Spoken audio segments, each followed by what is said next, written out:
खोड़ो साहब, सर जमीयत उलमा इस्लाम कहती है कि जस्टिस मंसूर अली शाह के चीफ जस्टिस बनने पर इत्तेफाक हुआ था, लेकिन कमेटी में नून लीग और पीपल्स पार्टी ने वादे से रूगर्दानी की और वक्त आने पर इसका हिसाब भी लिया जाएगा आप लोगों से। सर ऐसा हुआ है कि पहले इत्तेफाक हुआ और बाद में बदल गया हो?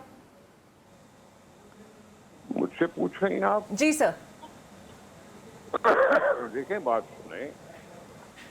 सवाल ये बनता है कि अगर आईनी तरमीम हुई तो उसमें सुप्रीम जुडिशल काउंसिल हुई है, इसमें पार्लिमानी कमेटी और पार्लिमानी लोग उसमें बैठ के फैसला करेंगे, तो आप 26वीं तरमीम को मानना शुरू क्यों नहीं करते? जब सुप्रीम कोर्ट का चीफ जस्टिस मानना शुरू हुआ है, जब मंसूर अली शाह साहब ने आईनी तरमीम को मानते हुए कॉन्स्टिट्यूशन पिटीशन को कॉन्स्टिट्यूशन बेंच के रेफर कर दिया है, तो जजेस के इंतखाबात को मुतनाज़ा क्यों बनाया जाए? अगर पार्लियामेंट्री लोग बैठते हैं तो क्या वो लोग नहीं है, इंसान नहीं है, उनको सोच नहीं है? अगर सुप्रीम जुडिशल काउंसिल के साथ वो पार्लियामेंट्री ग्रुप बैठने फैसला करता है तो ये आईनी तरमीम को मानने की बात है ना। अब जैसे मंसूर अली शाह साहब ने उसको मानते हुए वो रेफर कर दिया कॉन्स्टिट्यूशन बेंच में, तो अब वो एक सवाल होना नहीं चाहिए। अगर चुनने के लिए नाम पेश करने की तजवीज़ थी, नाम पेश हुए, उसमें यया साहब का नाम आ गया, तो आप मानो न तरमीम जो कि कॉन्स्टिट्यूशन का भी हिस्सा हो गई है, उससे बहस क्यों की जा रही? बात सीनियर मोस्ट की अगर बात करूं तो ये बात हुई थी जस्टिस सज्जाद अली शाह के टाइम पे, 90s में हुई थी, जब उन्होंने जजेस फैसला करके उस सीनियरिटी को उन्होंने कह दिया कि जो भी सीनियर होगा वो होगा। उन्होंने अपने लिए एक मसला हल कर दिया कि जो सीनियर है तो वो चीफ जस्टिस, उन्होंने खुद ही देखा कि सीनियर चीफ जस्टिस एक पीसीओ का जज भी था, एक पीसीओ का हल्फ उठाता हुआ चीफ जस्टिस भी बनते हुए हमने देखा, जिसने बाद में जब उसकी नौकरी खतरे में पड़ी या जो कुछ भी हुआ, बाद में उसने आके कौम से माफी मांगी कि हमने 4 मार्शलाओं को कंडोन, पीसीओ भी था और मार्शला के खिलाफ उसने एक रिमार्क भी दे दिया कि हम माफी मांगते हैं कौम से कि हमने 4 मार्शलाओं को कंडोन।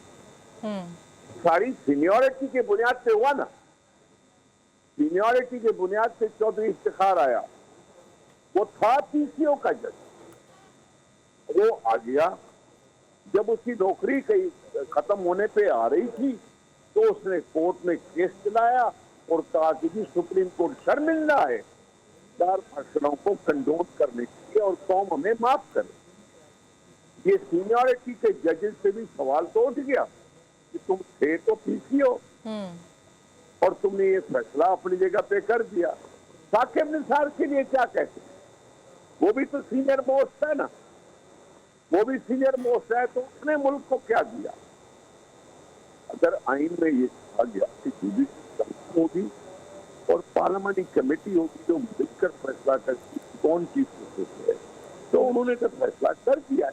अब उस पर मंसूर अली शाह साहब को नहीं किया गया तो उसको जेरे बहस नहीं आना चाहिए। लेकिन सर ये तो बार बार आएगा, चाहे अब वो पीटीएल आए या फिर जेयूआई जाए। मैं अर्ज करूं जी, काजी फायज साहब पर इल्जाम क्या लग रहा है कि डिवीजन जो आपने बेंच वो कोर्ट में डिवीजन की उसको वो खत्म नहीं कर सके। हाँ। लेकिन मैं पूछता हूं कि इमरान खान से मैं पूछ रहा हूं, उन्होंने काजी फायज साहब पर रेफरेंस डालने के बाद माफी क्यों मांगी कि मैंने गलती की? काजी फायज साहब को उन्होंने मलाइन किया, उन्होंने कंट्रोवर्शियल किया, उन्होंने कंट्रोवर्शियल बना दिया, रेफरेंस डाल दिया। फरोग नसीम साहब ने उसमें डाला। फरोग नसीम कौन से? फेडरल मिनिस्टर से इमरान खान के।